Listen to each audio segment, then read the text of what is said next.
Chào mừng quý vị đến với chương trình Hẹn Ăn Trưa. Với phiên bản đặc biệt này thì chúng ta sẽ được gặp gỡ một cặp đôi, họ trò chuyện với nhau, được thưởng thức những món ăn ngon. Và ngày hôm nay chúng ta được gặp gỡ trong một không gian ấm cúng của nhà hàng Banana Leaf Sài Gòn Restaurant quý vị nhé. Banana Leaf Sài Gòn là nhà hàng truyền thống cổ xưa, phục vụ món ăn trên lá chuối. Các bữa ăn được phục vụ trong một khung cảnh truyền thống trên lá chuối thay vì đĩa. Các món cà ri và sambar, cá và hải sản, tất cả đều là những trải nghiệm thú vị với một mức giá tuyệt vời. Về món ăn, để đảm bảo chất lượng, nhà hàng có nhiều đầu bếp Ấn Độ chuyên nấu các món ăn Ấn truyền thống, món ăn hàng ngày. Không chỉ phục vụ món Ấn mà nhà hàng còn phục vụ các món Á dành cho khách lẻ nè và khách đoàn đến từ nhiều nước. Chỉ sử dụng gia vị nhập khẩu để tạo ra hương vị truyền thống của Ấn. Bây giờ thì Tường sẽ ra ngoài và mời bạn gái của chúng ta vào đây. Chúng ta bắt đầu cuộc trò chuyện.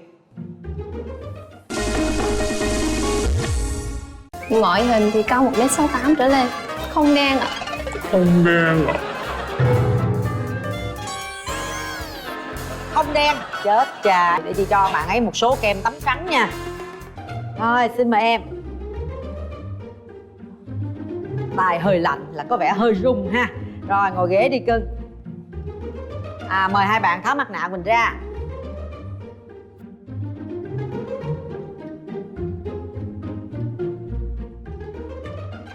Xin mời quý vị, chúng ta bắt đầu cuộc trò chuyện ngày hôm nay. Mời bạn trai giới thiệu trước. Em chào chị Cát Tường, em chào chương trình. Em chào bạn gái bên kia, em tên là Nguyễn Văn Chi, năm nay 36 tuổi. Sống và làm việc tại Bình Dương ạ. Công việc của em là bảo trì máy may ạ. Máy may mà tôi nghe bảo trì máy bay hết hồn. Quê mình ở đâu? Quê em ở Nghệ An. Rồi còn em? Dạ em chào chị, em tên là Nguyễn Thị Thanh Tâm ạ. Em sinh năm 1988 ạ. Em quê ở Bình Thuận ạ. Dạ em đang làm ở Long An chị. Long An? Dạ. Làm công việc gì? Dạ em làm bán thuốc ạ. Thế từ nhà em xuống Long An là bao xa em biết không? Qua Sài Gòn chắc còn 60-70. Có ngại đường xá xa xôi không? Không. Bao lâu mình thể thăm bạn gái được một lần nếu chúng ta quen nhau? Tuần được một lần. Tuần lần, cuối tuần ha. Rồi thế bây giờ điểm mạnh điểm yếu của em là gì? Dạ. Điểm mạnh của em là không hút thuốc. Về cái từ đối tượng là em không có. Không có. Dạ. Điểm yếu của em là nhát gái và không biết nấu ăn. Thế còn bạn gái thì sao? Điểm mạnh điểm yếu của em? Dạ điểm mạnh của em là em thích nấu ăn ạ. Em cảm thấy mình có thể quán xuyến gia đình thật tốt. Bên đây không biết nấu ăn, bạn gái thích nấu ăn là ngon rồi. Dạ. Nhưng mà em không biết nấu ăn thôi, nhưng mà lấy vợ về thì cũng phải phụ vợ chút đỉnh cho vui. Ví dụ vợ nấu mình cũng đứng xào xạo rồi lặt rau lặt đồ ha. Dạ, rửa chén thì được. Rửa chén rồi được chứ, không rửa cũng đập chén cũng được nữa, nhưng mà miễn có phụ với vợ cho vui, chứ để vợ làm mình nhiều khi buồn tủi thân, đúng không? Rồi còn gì nữa không em? Điểm mạnh điểm yếu? Điểm yếu của em là thường em ít nói, với lại em hơi nhút nhát trước đám đông ạ. Thì phụ nữ thì rụt rè một chút cũng không sao. Dạ. Thế còn tình trường? Tình trường thì em trải qua một mối tình ạ. Đây là 7 năm ạ. Quen nhau được bao lâu? Dạ quen nhau được 2 năm ạ. Lúc khi đó là còn nhỏ tuổi với chị nên hay cãi nhau nhiều lắm. Thời gian thì lại xích mích nhiều nên chia tay ạ. Lý do tại sao 7 năm qua mình không tìm được một người khác? Thì cũng có người quen nhưng mà em cảm thấy không hợp. Nhiều khi em thì lại không có thích những người uống rượu ạ. Hay quá, bên đây không hút thuốc không uống rượu. Thích không? Dạ thích. Dạ thích. Chà, nãy giờ nghe sơ sơ thấy có nhiều điểm trùng khớp quá ha. Thế còn em, tình trường mình sao? Dạ, em có 2 mối tình. Mối tình gần nhất của em là cách đây 5 năm ạ. Lý do sao chia tay? Tại là bạn ấy về quê làm việc, quê ở Nghệ An. Hơi xa hả? Ví dụ như mà em được tiến tới với bạn này, ở bên bạn này ở Bình Dương, em ở Long An, thế em có sẵn sàng theo chồng không? Dạ được ạ, không sao. Bán thuốc mà ở đâu cũng bán được mà đúng không? Dạ. Em có thể hỗ trợ vợ, giúp vợ mở được cái tiệm thuốc tự bán luôn không? Khỏi đi làm thuê. Dạ. Được không? Dạ, được ạ. Có vốn không?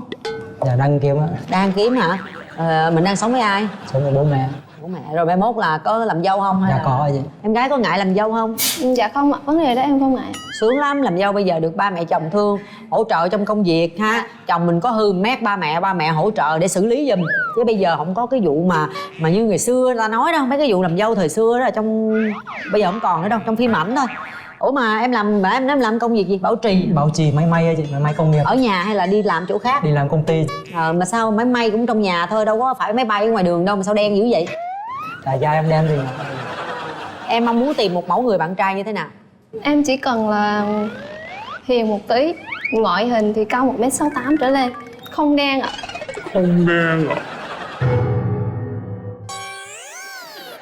không đen. Chết cha, em kỳ quá, nãy giờ chị đang khen cặp này hợp. Em nói vậy là chết rồi. Để chị cho bạn ấy một số kem tắm trắng nha. Em mong muốn tìm người bạn gái như thế nào?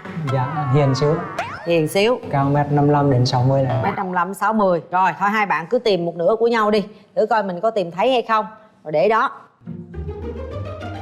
Đời mà đâu có cái gì mà giống như ý mình hết 100% đâu. Nãy giờ nghe trúng không cũng có cái trật. Không nghe tôi nói bên đây đen sao mà còn quất một câu trúng vô tận trái tim người ta đau nhói vậy cô. Bù lại người ta không có uống rượu bia, người ta không hút thuốc lá. Thì mình có thể chấp nhận được. Đen mạnh mẽ có gì đâu. Tìm thấy cổ cho em. Đâu? Thích có da có thịt đẩy đà vậy ha. Cầm đi chút xíu mở ra coi phải cổ đó không nha. Tìm thấy ảnh chưa? Dạ đây ạ. Sao chọn anh đó? Em cảm giác trong đây sẽ có mình anh thôi.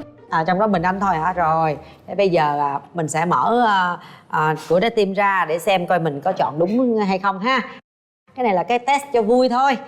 Không trúng thì cũng không sao, bị phạt chút đỉnh thôi mà. Cục dầu hít đất gì đó. 1, 2, 3.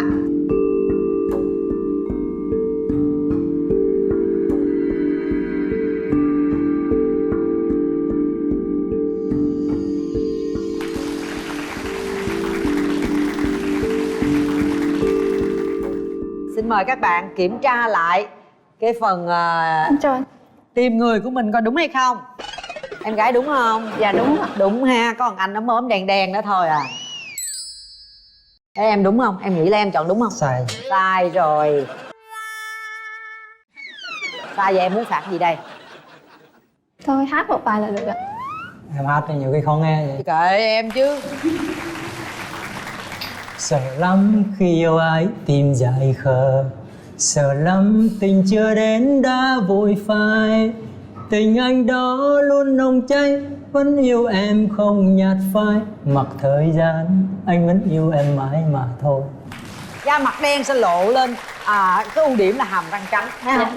Tức là sạch sẽ, không hút thuốc lá, đúng chưa? Dạ. Phải nhìn thấy cái ưu điểm của người ta, đừng có nhìn vào những khuyết điểm. Da lăng nữa. Cái đó hoa tặng em.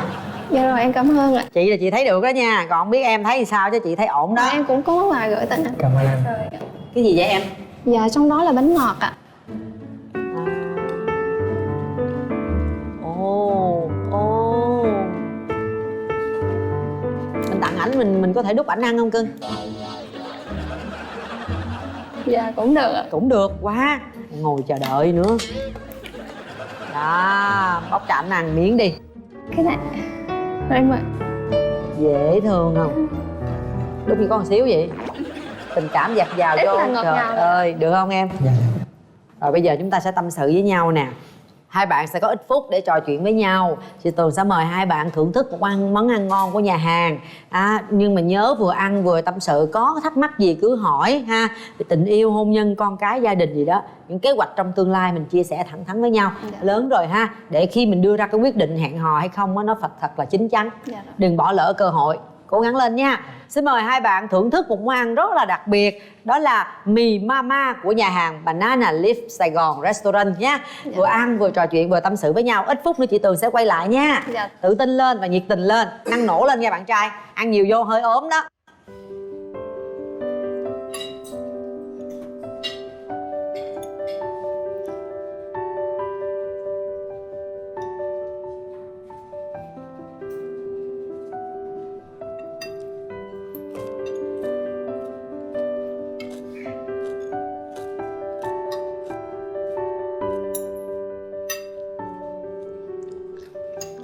Nếu như quen nhau thì em tính lúc nào tiến tới hôn nhân được. Cái đó em không quan trọng ạ. Chỉ cần tình cảm được là được. Và em sống ở Long An gì đó là sống với gia đình hay là xuống đó làm thôi? Dạ không, cái đó em chỉ dưới đó em chỉ làm thôi ạ. Em làm đó được bao lâu rồi? Em làm dưới đó 1 năm ạ.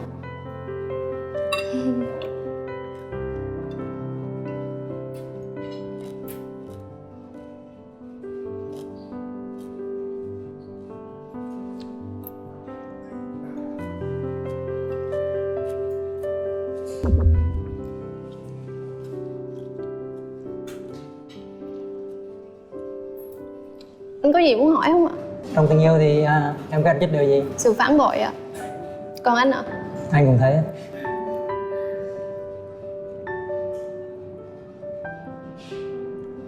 Nếu như quen xa như vậy thì một tuần nhiều khi anh đến một lần được không sao?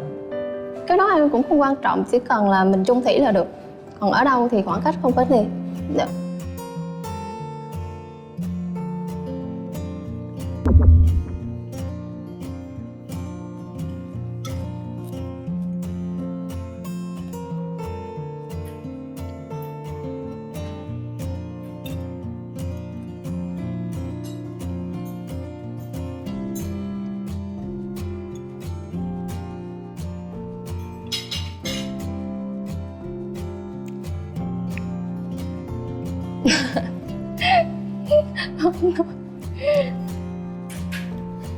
Em làm đó em hay về quê không? Tầm 1 tháng hoặc 2 tháng em sẽ về một lần. Về nhanh mà. Dạ, tại hay về lắm. Nhà cũng gần mà. Sao đợi em lên Sài Gòn làm gì gần mà chạy tuốt xuống Long An làm gì? Không, bình thường em làm ở quận 7 ạ. Nhưng mà muốn đổi môi trường.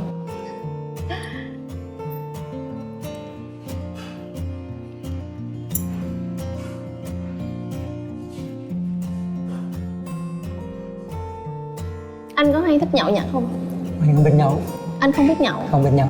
Không biết hay là không biết. uống ạ? Không biết. Dạ rồi em. Tại vì lúc nhỏ bố mẹ có ông nội á, Dạ. ông mất vì bệnh ung thư, uống rượu nhiều quá, rồi sau rồi dặn con cháu sau này là không uống. Dạ.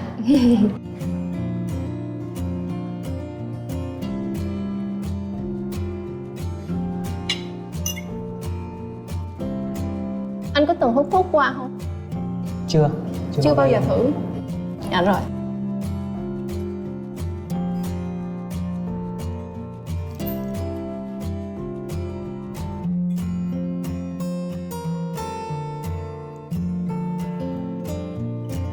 Em làm đó thì rảnh được ngày nào trong tuần?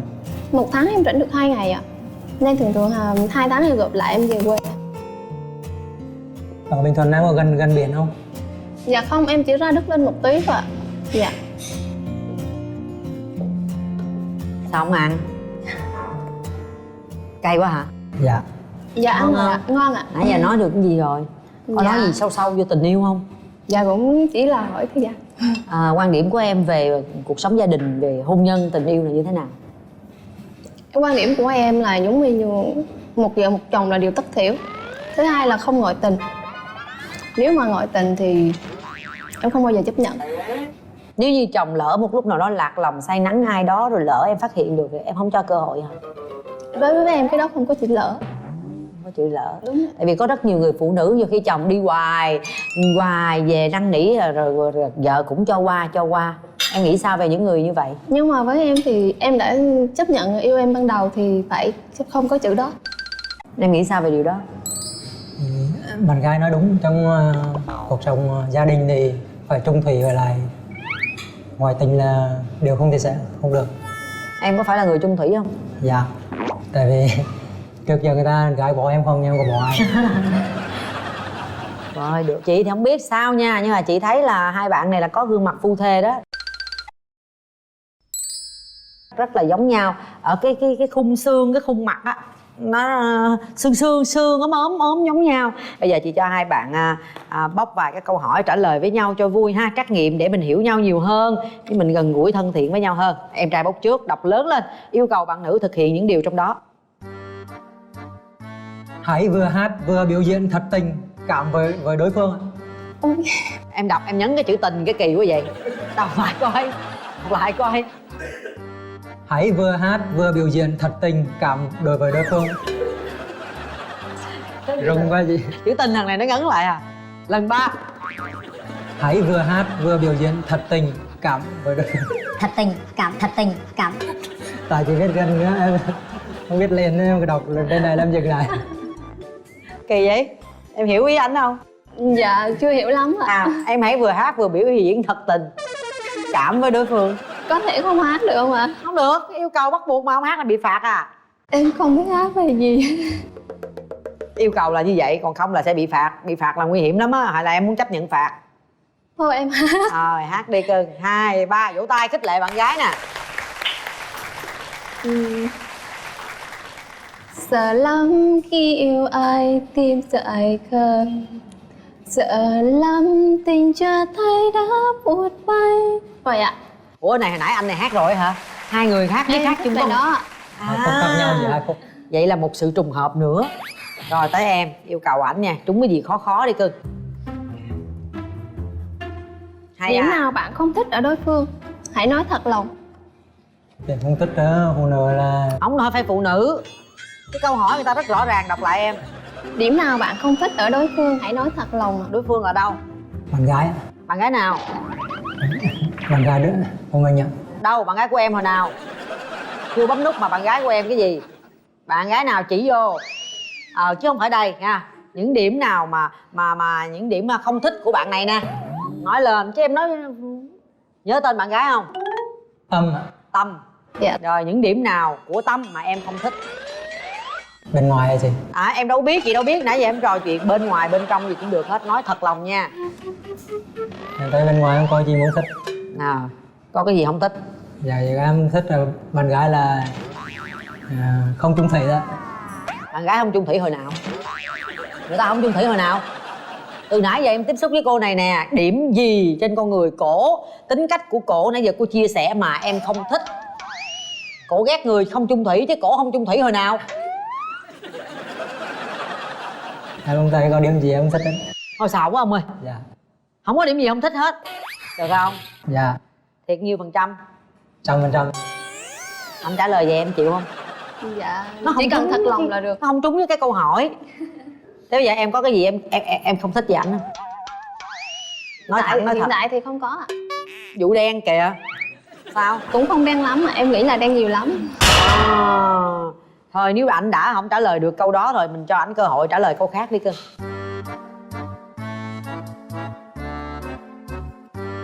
Hãy nghĩ một biệt danh đáng yêu dành cho đối phương và yêu cầu đối phương đặt một biệt danh cho bạn ạ. Này làm được không? Nãy giờ em dòm vậy đó, em đặt cho cổ cái biệt danh cho vui coi. Tâm gì? Tâm gì? Tâm gì? Tâm nghe. Tâm nghé hả? Ủa tâm nghé là ý nghĩa gì? Lý do? Dạ thì ôm ốm À. Ốm ốm là nghé hả? Còn nếu mập mập là tâm trâu à? Hay à. Tâm ốm ốm là tâm nghé, còn mập mập sẽ là tâm trâu. Dạ. Rồi em đặt cho ảnh một biệt danh coi. Nhớ tên ảnh không? Dạ xin lỗi với em. Xin lỗi quên tên kìa. Tên Chi. Dạ. Rồi đặt cho ảnh biệt danh đi cưng. Thì em vẫn có thể đặt tên Kim Chi ạ. Kim Chi luôn hả? Dạ vâng. Kim Dạ, Chi. Từ nãy giờ là ít phút để chúng ta tâm sự với nhau, để hiểu nhau hơn ha. Thì bây giờ chị Tường, trước khi mà kết thúc câu chuyện ngày hôm nay, chị Tường muốn cho hai bạn một cơ hội nữa. Hãy nhìn thẳng vào đối phương và hãy nói thật lòng mình. Hiện tại, ngay thời điểm này, ngồi tại đây, mình đang có suy nghĩ gì? Hoặc mình cảm nhận như thế nào về đối phương? Hoặc là trong lòng mình đang có cảm xúc như thế nào? Mình nói thẳng với nhau trước khi đưa ra quyết định. Mời bạn trai. Em như thấy bạn gái thì dễ thương, cha hiền. Em không hiền. Em cũng vậy, giống tình trong như ả, mặt ngoài còn e không được. Không em cũng vậy được, em phải nói cảm xúc của em. Hiện tại em thấy như thế nào? Em chỉ không thấy không thích. Cô này trả lời sao nghe nhức đầu quá. Không thấy không thích thì em nói đại em thấy thích đi cho nó Em dễ có hiểu. cảm tình ạ. Đó em có cảm tình. Rồi thôi được rồi. Cảm tình là một chuyện, còn có bấm nút hẹn hò với nhau hay không là một chuyện khác nha. Bây giờ chị Tường mời hai bạn đặt tay vào cái nút bấm này. Sau 3 tiếng đếm của chị Tường, nếu các bạn đồng ý hẹn hò tìm hiểu để tiến tới hôn nhân, nhấn thật mạnh. Nếu không thì chúng ta lấy tay ra. Bấm nút đây là một cái sự chân thành để tìm hiểu, để tiến tới hôn nhân nhé. Chứ không phải bấm nút chỉ để làm bạn bè.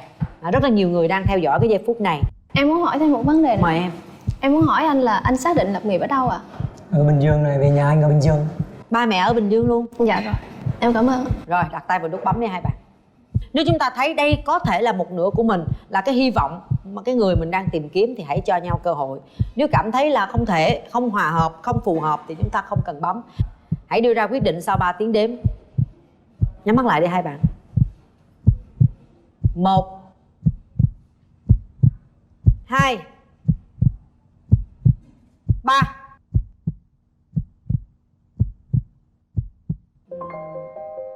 Tại sao em không bấm? Dạ, tại vì em chưa thấy rung động. Chưa thấy rung động. Vậy sao lúc nãy chị nói điểm nào em không thích ở bạn gái thì em lại nói là không thấy điểm nào không thích? Thì em cũng thích cho là cho trái tim không rung động cho em, mình không phải là không có điều gì em thích con gái. Thế còn em gái, em ngần ngại điều gì mà em lại không bấm? Em cảm thấy cũng không được rung động lắm ạ. Chị Tường thì nhìn thấy các bạn có rất là nhiều điểm hợp với nhau, hình vóc dáng cũng tương xứng hợp với nhau đó, nhưng mà điều cái cảm xúc của trái tim, cung bậc của cảm xúc thì không có thể nào mà gượng ép được. Nếu các bạn đã không thích thì thôi thì cũng đành như vậy thôi ha. Mặc dù là Tường có hơi buồn vì cũng không có làm tròn cái trách nhiệm mai mối của mình, nhưng mà Tường luôn tôn trọng cảm xúc của người chơi khi tham gia chương trình, bởi vì chúng ta phải sống thật với bản thân mình thì mới có thể mong tìm kiếm được một tình yêu đích thực. Thay mặt chương trình thì Tường chúc cho hai bạn sớm tìm được một nửa của mình nhé. Cảm ơn hai bạn đã đến với chương trình. Chúng ta hẹn nhau vào lúc 10 giờ thứ ba, thứ năm, thứ sáu, thứ bảy hàng tuần trên kênh YouTube MCV Media quý vị nhé. Chúng ta gặp nhau vào lúc 12 giờ thứ hai, thứ tư, thứ sáu hàng tuần trên kênh FPT Play. Chúng ta sẽ gặp nhau vào lúc 12 giờ thứ hai, thứ tư, thứ sáu hàng tuần trên kênh FPT truyền hình IPTV. Và hẹn gặp lại quý vị vào lúc 12 giờ thứ hai, thứ tư, thứ sáu hàng tuần trên kênh My TV quý vị nhé. Và bây giờ các Tường xin chào và hẹn gặp lại.